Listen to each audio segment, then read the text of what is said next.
Hi everyone, we're going to talk about the simple past in this video. The simple past isn't so simple actually, but it is one of the most common verb tenses that you will use and see in academic writing. So it's really important to learn when to use it and how to use it if you are writing in English.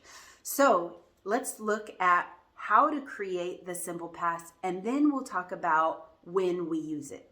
To create the simple past, you need to make sure that we're focusing on the verb. The verb is the word in a sentence that takes the time in English. So you have the subject, and then the verb is what we need to look at. The verb needs to change to show simple past.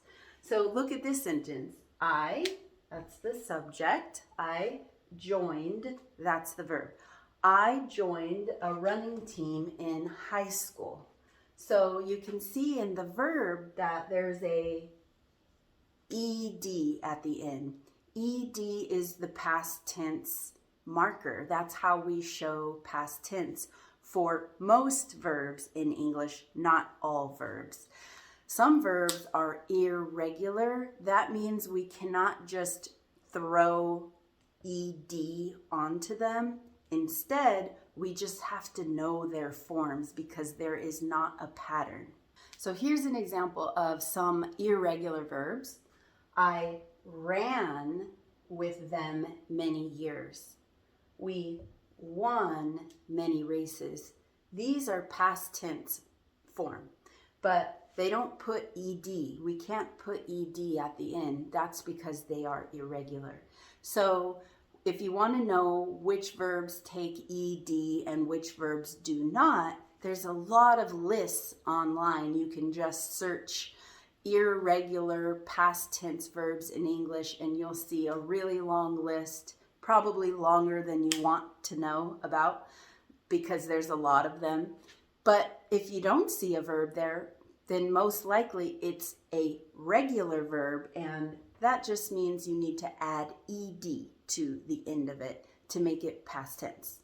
And here I'm showing you how to form the simple past using an affirmative statement. Each of these sentences is affirmative. That means a positive, right? I joined a team. I ran with them. We won races. But if I want to make them negative and add not to them, then I need to be careful. Let me show you what we need to do. So here I have written the rule. First, you need the subject, but the verb, to make it negative, you need help in English to make a verb negative. Most verbs, not all of them. I'll explain that later too. So for most verbs, you just need to add did in the past tense. This is the past tense of do. We need to add the word did. This is called a helping verb, and it helps us to make a negative statement in English. Another word for it is an auxiliary verb. So did.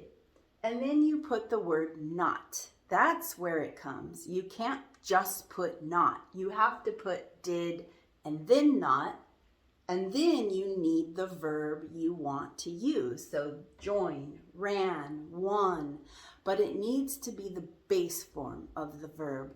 That means not in the past tense, not in the progressive, not with an S, just base form. I'll show you.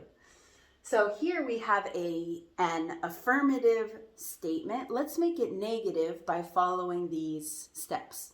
So I have the subject. Now I need my verb to have all these things in it. Okay, so I'm going to change this.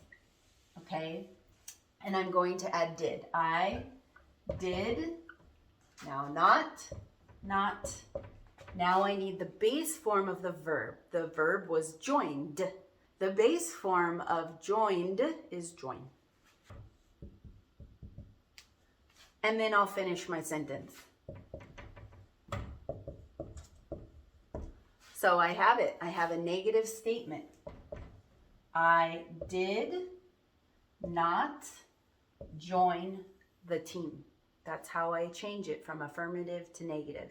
Let's do the next ones. I did not. Base form of ran is run. I did not run with them. And finally, we did not win. Win is the base form of won. We did not win races. So that's how I make those negative. Now, another thing you can do when you make a negative statement, especially when you're talking, is to push together did and not, and you can say didn't. And to write that, we say it like this. Didn't. Didn't. The apostrophe goes right before the T to show that there is a missing letter. The missing letter is the O from not. Push them together. Okay, so that's how we make affirmative statements and negative statements, but what about questions? Well, questions are really important to know how to make. So it's also important to know how to make those questions in the simple past. So let's look at that. So let's talk about the yes-no questions first. Yes-no questions are questions that have an answer that can be yes or no. So we can make yes-no questions with the simple past verb. Here is my sentence again with an affirmative statement. I joined a team. Let's turn that into a yes-no question in the past. So I wrote the steps up here. First, you need did. That's the helping verb for the simple past. So the helping verb comes first. You need did. And then the subject, whoever you're asking about, right? And then the base form of the verb, and then the rest of the sentence. So here's the sentence. Let's turn it into a yes-no question. And I'm not going to ask myself the question. I'm going to make it about you. I'm going to ask you. I'll pretend that I'm asking you. Add did. Did. Add the subject, you. And then add the base form of the verb, join. Now we have, did you join a team? Okay, let's make this one a question too, a yes-no question. So we want to start with did. So did, and then the subject. It can be you, it could be them, it could be him, it could be her, it could be whoever. John, right? Did John. Now we need the base form of the verb that we were using. Did John race? And then finish the sentence with the team question mark. Did, subject, base form of the verb.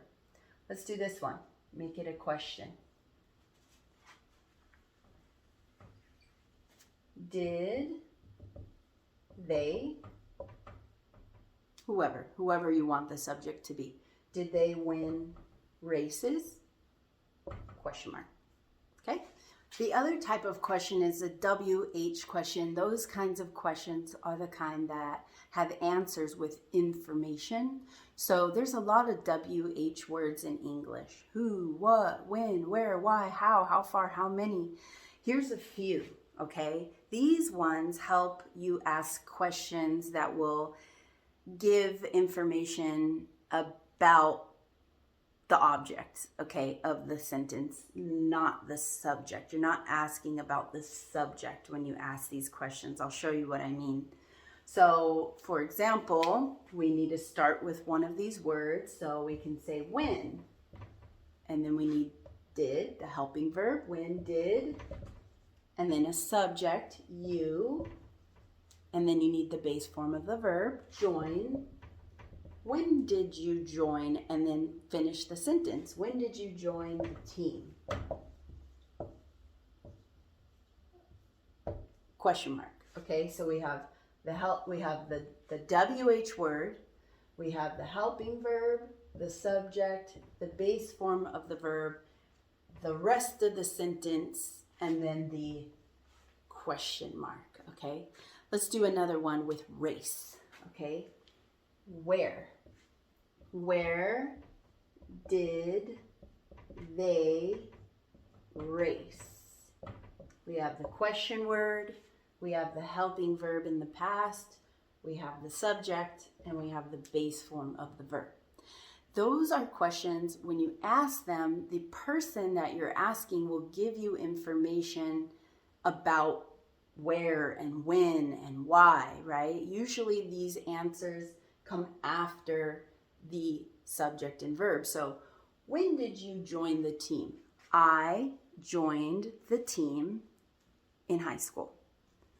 Where did they race? They raced in Los Angeles. The information comes after the subject and verb. Some WH questions ask about the subject. They're asking about the subject. So let me show you what I mean. Usually that question is who, okay? Who. So we can say who, and then based off of the formula, I don't need a helping verb. I just need the verb that I want to use in the past tense. So who joined the team? Who joined the team? I have the question word, I have the verb in the past tense, not base form. It's in the past tense. There's no helping verb here. Why is that? That's because the question is about the subject. So when you answer this question, you would say, Jamie joined the team. You see, the answer to that question is the subject. It comes before the verb, not after, like the other ones where we had did. So that is a question in the past tense about the subject. So that's how you create simple past affirmative, negative, and question statements, okay? We talked about how a lot of verbs in English that are in the simple past are irregular. One of the most common irregular verbs in English is the verb be. And I think it's really important to make sure you understand the forms of be and how to create negative, affirmative, and questions using be. Okay, so let me show you that. So for be, when we want to use the past tense of it, we have to look at who the subject is in the sentence. So we can say, I was, you were, he, she, it was, they were, and we were. So be careful because there are two different forms there. Whereas with do in the past, it's did for everyone. I did, you did, they did, we all did. It's easier, okay? So be, you got to remember when to use was and when to use were in the past. Now to make a statement, an affirmative statement in the simple past using the be verb, it's similar to any statement in the past. You have your subject, you have the verb, and then you have the rest of your sentence. I was on the team. But if I want to make this negative, it's so much easier than the other ones. All you have to do is add not. Where do you add not? You add it after the verb. So here you can see subject plus be verb plus not. So I was not on the team. We were fast. We were fast. Make that negative. We were not fast. How do you make questions? Let's look at that.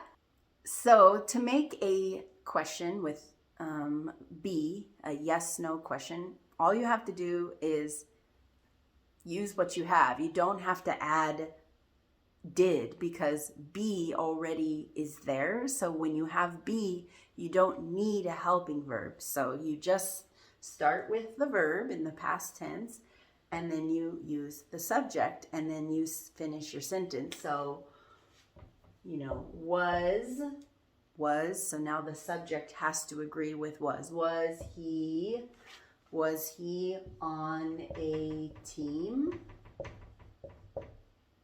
or we could say were. Were they fast? Were they fast? So we have the verb in the simple past, and then the subject and the rest of our sentence plus a question mark. That's a yes/no question.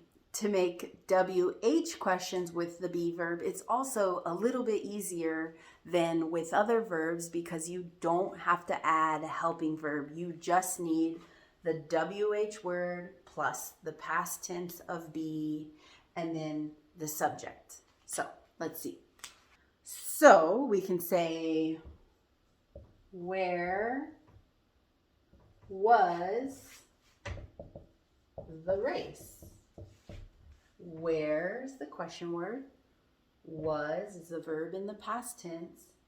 The race is the subject.